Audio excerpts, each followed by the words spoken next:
नमस्कार दोस्तों, मैं हूं रवि प्रकाश और आज बात करने जा रहे हैं एलआईसी के बारे में। एलआईसी मतलब लाइफ इंश्योरेंस कॉर्पोरेशन, और लाइफ इंश्योरेंस कॉर्पोरेशन के बारे में इस देश में किसने नहीं सुना है? सबने सुना हुआ है। मैंने, आपने, आपके घर वालों ने, आपके पड़ोसियों ने कहीं ना कहीं इसका नाम सुना है। कोई ना कोई इसका पॉलिसी होल्डर है। आपके जान पहचान में बहुत सारे मिल जाएंगे, क्योंकि जो स्केल है एलआईसी का बहुत बड़ा है। करीबन 12 लाख एजेंट्स हैं इनके और 29 करोड़ पॉलिसी होल्डर्स। अगर 4 पॉलिसीज बिकती हैं इस देश में इंश्योरेंस की, तो 3 एलआईसी की होती हैं। लेकिन मैं एलआईसी के बारे में ज्यादा बात नहीं करूंगा। आज जो बात करने जा रहा हूं मेन है वो है एलआईसी आईपीओ के बारे में। एलआईसी आईपीओ में भी एक कैटेगरी है पॉलिसी होल्डर्स के लिए। तो मैं सिर्फ आज एलआईसी पॉलिसी होल्डर्स के लिए बात करूंगा कि कैसे एलआईसी के आईपीओ से अपने पैसे कमाएं, कैसे कुछ ना कुछ मुनाफा कमाएं, जो आने वाला है मार्च में।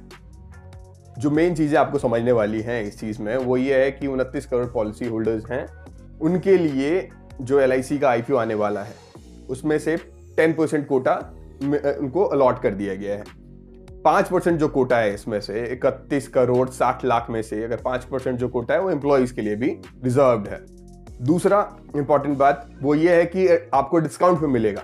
डिस्काउंट में मिलेगा मतलब जो इसका जो बिड जो वैल्यू होगा उसको डिस्काउंट पे देंगे। जो मेरे हिसाब से जो खबरें आ रही हैं उसमें से 5 से 10% के बीच में आपको इस डिस्काउंट पे मिल जाएगा, आपको अगर आप एक पॉलिसी होल्डर हैं तो दोस्तों बात करते हैं कि एलआईसी आईपीओ जो आने वाला है 2020 में, उसमें कौन कौन लोग एलिजिबल नहीं है। जो डेट सेट किया था एलआईसी ने, वो सेट किया था 13 फरवरी का, मतलब कल का डेट सेट किया था। अगर इसके बाद आप पॉलिसी नहीं खरीदते हैं तो आप एलिजिबल नहीं है इस एलआईसी आईपीओ में पार्टिसिपेट करने के लिए। सेकंड, अगर आपने सरेंडर कर दिया अपनी पॉलिसी को पहले तो आप एलिजिबल नहीं है इसमें पार्टिसिपेट करने के लिए एलआईसी आईपीओ में। थर्ड, अगर आपके जो एलआईसी की मैच्योरिटी डेट जा चुकी है तब भी आप एलिजिबल नहीं है। अगर आपका एलआईसी पॉलिसी जो है वो मैच्योर हो चुका है तो आप नहीं इसमें पार्टिसिपेट कर सकते। जो फोर्थ है वो है अगर डेथ हो जाती है पॉलिसी होल्डर की तब भी आप एलिजिबल नहीं है।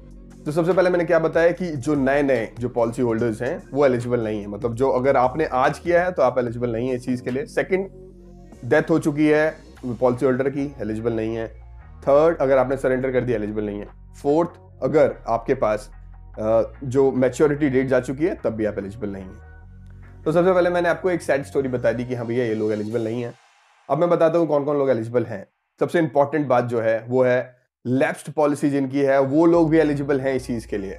जो एलआईसी आईपीओ में पार्टिसिपेट करने के लिए लैप्स्ड पॉलिसीज वाले भी एलिजिबल हैं। सेकंड जो है एक्टिव जितने भी आपके पॉलिसी होल्डर्स हैं वो तो कर ही सकते हैं। और जो थर्ड है वो है प्रपोजर्स जो होते हैं, जो अगर मैंने बच्चे के नाम पे किया हुआ अपना एलआईसी पॉलिसी तो मैं एलिजिबल हूँ उस एलआईसी आईपीओ में पार्टिसिपेट करने के लिए। दोस्तों सबसे पहले मैंने आपको बताया कि कौन कौन लोग एलिजिबल नहीं है। सेकंड में मैं आपको बताया कि कौन कौन लोग एलिजिबल हैं। और जो थर्ड है मोस्ट इंपॉर्टेंट है कि इसके बाद फिर क्या क्या रिक्वायरमेंट्स हैं, वो है मेन लिंक करना है अपने पैन कार्ड को। पैन नंबर जो है आपका उसको लिंक करना है अपनी पॉलिसी से। आखिरी तारीख है 28 तारीख। अगर इसके बाद आप करते हैं तो एलिजिबल नहीं होंगे। तो मोस्ट इंपॉर्टेंट है 28 तारीख से पहले अपनी पॉलिसी में पैन नंबर लिंक कर लीजिए। और इसके बाद अगर आपको कैसे करना है ये वीडियो के एंड में मैं आपको समझा दूंगा कि कैसे करें अपने पैन को अपनी पॉलिसी से। फर्स्ट है दोस्तों पैन कार्ड लिंकिंग। सेकंड है डीमेट अकाउंट आपके पास होना ही चाहिए। एक आपको स्केल बता देता हूं, 29 करोड़ पॉलिसी होल्डर्स हैं इस देश में एलआईसी के, लेकिन 7 करोड़ सिर्फ डीमेट अकाउंट हैं। तो लोगों ने बहुत ज्यादा मतलब एक बात बन रही है कि बहुत सारे लोग डीमेट अकाउंट खोलने वाले हैं सिर्फ इस एलआईसी आईपीओ के चक्कर में। तो सेकंड फर्स्ट था link your pan card. Second है डीमेट अकाउंट ले लीजिए। डीमेट अकाउंट क्या होता है? डीमेट अकाउंट में आप अपने स्टोर जो शेयर्स होते हैं उसको होल्ड करके रखते हैं। तो इसके लिए बहुत सारे ब्रोकरेज फर्म्स हैं जहां पे आप जाके कनेक्ट कर सकते हैं अपने डीमेट अकाउंट खुलवाने के लिए। बता चुका हूं कि कौन से लोग पार्टिसिपेट नहीं कर सकते हैं, कौन से लोग एलिजिबल नहीं हैं। सेकंड है कि कौन से लोग एलिजिबल हैं। और थर्ड जो मैंने बताया था, मोस्ट इंपॉर्टेंट बात बताई थी कि कौन कौन से डॉक्यूमेंट्स चाहिए आपको, पैन कार्ड लिंकिंग और डीमेट अकाउंट। और जो इंपॉर्टेंट 2-3 पॉइंट और है, जो बिंदु हैं, मैं उस पर और डिस्कस कर लेता हूं। दूसरा और जो चौथा मेन इंपॉर्टेंट पॉइंट है कि सिर्फ 2 लाख तक आप इसमें बिड कर सकते हैं। सिर्फ 2 लाख रुपए तक ही लगा सकते हैं। अगर आप एक पॉलिसी होल्डर हैं, सिंगल पॉलिसी होल्डर हैं, सिर्फ 2 लाख रुपए तक लगा सकते हैं। अब मान लीजिए एक ज्वाइंट पॉलिसी होल्डर हैं आप, तो उनके लिए क्या करना है? उनके लिए ज्वाइंट पॉलिसी अगर पॉलिसी है तो सिर्फ उनमें से एक आदमी बेनिफिशियरी हो सकता है इस आईपीओ के लिए। तो सिर्फ दोनों में से सिर्फ एक आदमी बिड कर सकता है, पार्टिसिपेट कर सकता है इस आईपीओ में। अगर आपका डीमेट अकाउंट भी ज्वाइंट है तो जो उसका प्राइमरी होल्डर होगा वो इसमें पार्टिसिपेट कर सकता है आईपीओ में। तो लास्ट एक इंपॉर्टेंट बात बता दूं आपको कि जो भी LIC में आप पार्टिसिपेट करने वाले हैं उसमें कोई लॉक इन पीरियड नहीं है। सबसे अच्छी बात यह है कोई लॉक इन पीरियड नहीं है कि अगर आप LIC की पॉलिसी होल्डर हैं, अगर आपने बिड किया, आपको अलॉट हो गया है, तो ऐसा नहीं है कि आपको लॉक इन रखना पड़ेगा 6 महीने के लिए, 1 साल के लिए। नहीं, अगर आपको लगता है कि फर्स्ट डे लिस्टिंग गेन्स भी बहुत अच्छी है तो आप पहले दिन भी बेच सकते हैं इस अपने शेयर्स को। तो दोस्तों अब बात करते हैं कि इसको बेनिफिट को उठाने के लिए आपको पेन और अपने LIC पॉलिसी को कैसे कनेक्ट करें। तो सबसे पहले इंपॉर्टेंट है कि आप उसके मेन वेबसाइट पे जाइए, जो ऑफिशियल वेबसाइट है, मैंने लिंक प्रोवाइड किया हुआ है, उसमें जाइए। और उसके बाद आप देखेंगे कि उस पर एक लिख के आ रहा है पैन रजिस्ट्रेशन। पेन रजिस्ट्रेशन पे क्लिक कीजिए, उसके बाद फिर click to proceed, PAN registration पे क्लिक कीजिए, इसके बाद फिर प्रोसीड का बटन दबाइए। उसके बाद आपसे पूछेंगे 4-5 डिटेल्स जैसे कि PAN number, LIC policy number, mobile number, email address.